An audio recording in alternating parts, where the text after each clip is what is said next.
Monday Night Raw starts off with Rhea Ripley. She was cutting a promo, but she ends up getting interrupted by the World Heavyweight Champion, Io Sky. She comes out and basically ends up saying that, look, she's the best, she wants to face the best, and that Adam Pearce gave her permission to choose her challenger at Evolution. And she chooses Rhea Ripley, so we're getting Io Sky versus Rhea Ripley.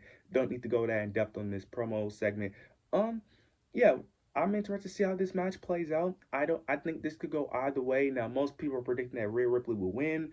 I assume so too, because even though Io Sky has beaten Rhea Ripley every time on the main roster, the time that she did beat her, she beat her due to Rhea Ripley getting distracted. So it looks like the Raquel and Rhea Ripley storyline is over. So I don't know who can really. So if there's no distraction where Rhea Ripley is distracted, most likely Rhea Ripley will win this match. The match should be an absolute banger. Very interested to see how this plays out. So interested to see whether or not Rhea Ripley wins or they're gonna have Io Sky retain. So that's more so the interesting part.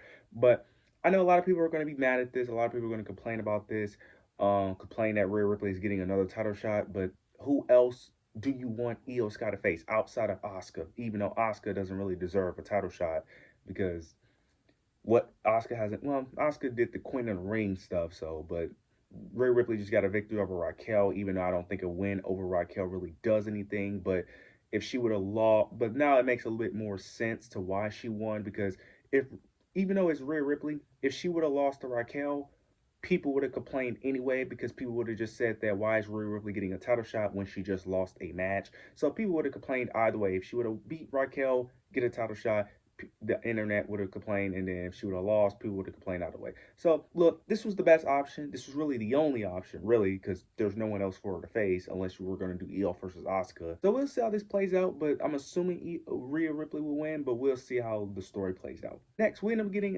a WWE World Tag Team Championship match between the Judgment Day and the New Day. This was really good. This is arguably, I could say, this is probably the New Day's best match that they have had in a while because their tag team matches have been decent, but nothing special. But this has definitely been one of their better matches, in my opinion. But the Judgment Day picked up the victory, which I really enjoyed. Really enjoyed this. This was a really good match. Very shocked. I didn't expect the Judgment Day to win, but I didn't know who could win because it was two heels. Um, I don't really care whether because WWE doesn't care about the tag team titles on Raw, like in general, the women's tag team championships or the men's. They just don't care. So I don't really care if the Judgment Day won, but it's cool. It's cool to see them have gold, but I just don't really care. I don't know what this really does. I'm assuming this is going to be more of a story thing, if anything. Why does it feel like the Judgment Day has won these titles like a million times? Like they've been losing and winning these titles since like 2023. I swear, this is like their fifth time winning these things. I swear. Like I wonder how many times they have actually won and lost these titles, but. We'll see where this goes, but we all know this is mainly more of a story thing. If anything, this is not really just this is has nothing to do with the tag team event. This is more of a story device to just tell the story of the Judgment Day. We'll see how they use it as a story device, even though they really shouldn't be using it as a story device. But we'll see how this plays out. And speaking of tag teams, the women's tag team championships. It is official that Roxanne Perez will be Raquel's tag partner until Liv Morgan returns, and she is officially a member of the Judgment Day. Finn Balor ended up going to Adam Pearce, ends up telling him what a solution to fix, the women's tag title problem. And he ends up saying, just make Roxanne Raquel's tag partner. They agree. And this ends up transitioning to them thinking of something what they could do for Evolution. It's going to be an 8-woman tag match between a tag team from Raw, a tag team from SmackDown, and a tag team from NXT facing Raquel and Roxanne. This is interesting. I don't see. I mean, it's a match. This is definitely just a match to just throw on the card, mainly due to Liv Morgan and Raquel. The plans originally got scrapped due to the match they was gonna have with Liv Morgan at Evolution. So this is their plan B. Um, who I don't know who's gonna be in this match because NXT you got rid of all the tag teams there. You got rid of Metaphor. You got rid of Tatum Paxley and Gigi. Who else did you get rid of? You get like I don't know who else will face them in NXT unless you were going Sol Ruka and Zarya. That's the only other team I could think of, and that's the only other like tag team, and they're not even a tag team. So it's like I don't know who in NXT you're gonna put there, and then on Raw, the only tag team there is again not a tag team. Natalia and Maxine Dupri. Like And then we get to SmackDown, the only tag team there, and they're again not a tag team. They just hang out with each other. Max is Michin and Bivak. Unless we're gonna do Charlotte and Alexa Bliss, unless we're just gonna rush that storyline, because I think the main goal is for them to be a tag team, but I don't think they should be a tag team right now because the story is still slow to progress. So I don't know who's going to be in these matches.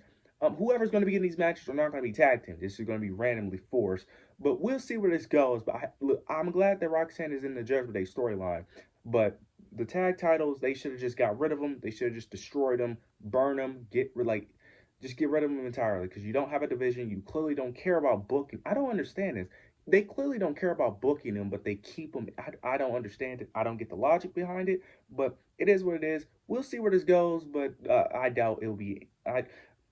The story is mainly just for Liv Morgan. That's really what it is. It's really just the story. It's mainly just to push the story with Liv Morgan, Roxanne Perez. We'll see how this plays out. We end up getting another segment with Anna Pierce and Nick Aldis. They end up having a little vignette segment. They end up announcing that they're going to have a women's battle royal at Evolution for the number one contendership. Well, not a number one contendership. The winner of the battle royal gets a women's world championship match for whoever for their respective brands. Very interested to see how that plays out. This will be very interesting at Clash at Paris, if I'm not mistaken. That's the pay per view is going to be at. So that will be very interesting to see how that plays out. I don't know who will win that because we just don't know who's in the Battle Royal. And plus, we also don't know who will be the champions by that time. So it really just depends on, well, yeah, this really just depends who will be the champions because they could easily have Rhea Ripley win an Evolution. And then who knows, someone could face Rhea Ripley or someone could face Tiffany Stratton. But I'm assuming whoever wins that probably will face Rhea Ripley because I don't even know when Clash at Paris is even happening. So it really just depends. But they're gonna have a battle royal to see who the winner of the respective brands face the world champions at Clash at Paris. So we'll see how that plays out. We end up getting Rusev versus Sheamus. They put on a solid match. I thought this match would have been a lot better, but they put on a solid match. Towards the end of the match, getting Rusev ends up exposing the turnbuckle. He ends up pushing Sheamus into the turnbuckle, ends up picking up the victory, taking advantage. He ends up picking the victory. This is going to lead to Sheamus, of course, getting a rematch, of course, due to him feeling like he got cheated.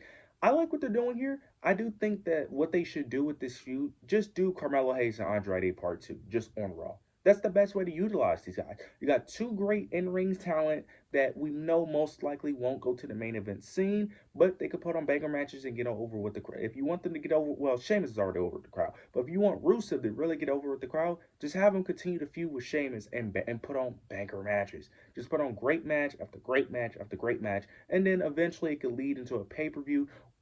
You could even do a thing where you kind of did with Carmelo and Andrade, where you randomly put them in the IC, in the mid card title. They did it with Andrade, LA, and Carmelo. You could eventually do that, make it eventually lead to an IC title with Dom into like a triple threat or a fatal four way, where Dom, of course, would probably win. But you can even do that. So that's why I think they should make it a best of seven. Do what you did with Carmelo and Andrade. I think it'd be very interesting. But we'll see how this plays out. Now we end up getting Gunther. We get Gunther. He ends up cutting a promo on Goldberg. He ends up mentioning they end up showing like a little promo package for Goldberg. He ends up mentioning the short promo package for Goldberg. He ends up saying that just like the promo package is short, just like his matches.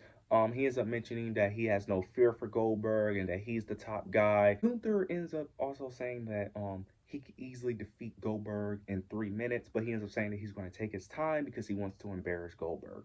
Then he ends up mentioning that after he beats Goldberg, he wonders what's next for him. Seth Rollins comes out with Paul Heyman. He got a new customized briefcase, which looks really good. It's black and gold, which I like.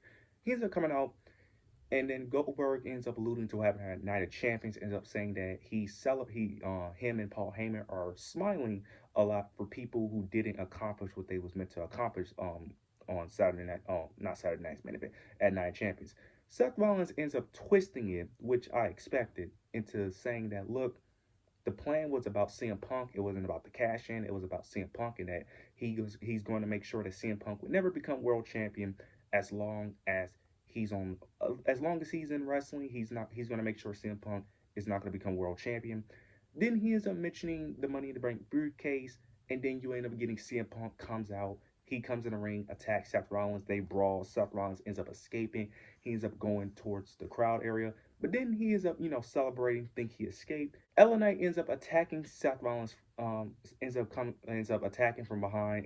They end up going to the the food court area, the concession stands where all the fans are at. They end up going back and forth. Seth Rollins ends up escaping again, and that's the end of that segment. I like what they did here. Like what they did here. We ended up getting a little segment where CM Punk and LA Knight had a little back and forth about who's going to get Seth Rollins first, but it is confirmed at Saturday night's main event that's going to be LA Knight versus Seth Rollins, which I do like. I think I wouldn't, this could go one or two ways. This could either elevate LA Knight to the main event scene with this feud, or this is going to end like the Roman Reigns situation where he's just going to lose and disappear. So hopefully we'll see where this goes. Like I said, I'm not the biggest LA Knight fan, but I do think that the main event scene could really use someone like LA Knight. So we'll see how this plays out. But I did like what they did here. This was a really good segment overall. We ended up getting Bailey versus Lyra. It was a segment backstage where they basically started arguing to decide who was right, who was wrong, to what happened last week with Lyra interfering in the match. This ends up being a number one contendership match for Becky Lynch Intercontinental Championship. It ends in a draw. It was a moment where they both basically pin each other, kind of. Now the pin got botched because they did the pin the first time, and the pin was actually correct, where both shoulders was on the ground for both women. But then the second time they did it, Lyra's shoulders were down, but Bailey's shoulders weren't down completely, but they ended up calling it a draw anyway. Both women are angry, and then they both ended up start attacking each other. They attack each other. They end up going to the timekeepers area. They're fighting back and forth. They end up going to where the crates and stuff is at. Near the crowd. They're going back and forth. Security have to break them apart. I like what they're doing this. I like the way they're doing this. Now, I did not. I knew that they was gonna have some, issues, but I like the way they're doing it, where they're actually having a feud between all three of these women. All three of these women have reasons to not like each other. I thought that the first time they do this, they were alluding to of course, I'm assuming a triple threat at Evolution. I thought that they was gonna have it to where Bailey and Lyra were still somewhat friends, and then Becky Lynch was like the main heel. I like that they're having it to where all three of them had issues. Like none of them like each other. This is really good. This is causing real heat between all three women. We all know this is going to lead into a triple threat. Now, I'm very confused on why they didn't confirm the match, because you confirmed two matches at Evolution. Like you don't even have 2 weeks to build this pay per view, so you should you should have already confirmed it. Adam Pearce could have easily just came out and be like, "Look, I'm tired of this. It's a triple threat at Evolution." You could have just done that. I don't know why they're going to wait until next week, but nonetheless, this was great. This is easily the best thing that happened on the show. So the Becky Lynch stuff has been easily the best thing on Raw for weeks now, so very excited to see how this plays out. We get the main event: Sami Zayn and Penta versus Braun Breaker and Bronson Reed. This is just a recap of what happened at Night of Champions due to Penta and Sami Zayn coming out to help John Cena at Night of Champions. Bad guys win, the heels win, and then you end up getting an attack of Penta and Sami Zayn. Jey Uso ends up making a save, which I'm well, actually, now that I think about it, because I was going to say this could lead to a six-man tag, but the Seth Rollins faction don't have another member, so unless they add another member, that's the only way I can see this going, because I don't see no reason why you have this match and book this if this is not going to lead into a match at Saturday night's main event. So we'll see where this goes. Overall, the show, it was a fine show. It was a decent show. Nothing too major, but it was a slow build up. But you guys, let me know your thoughts and opinions down below. Make sure you like, comment, subscribe. But yeah, that's it.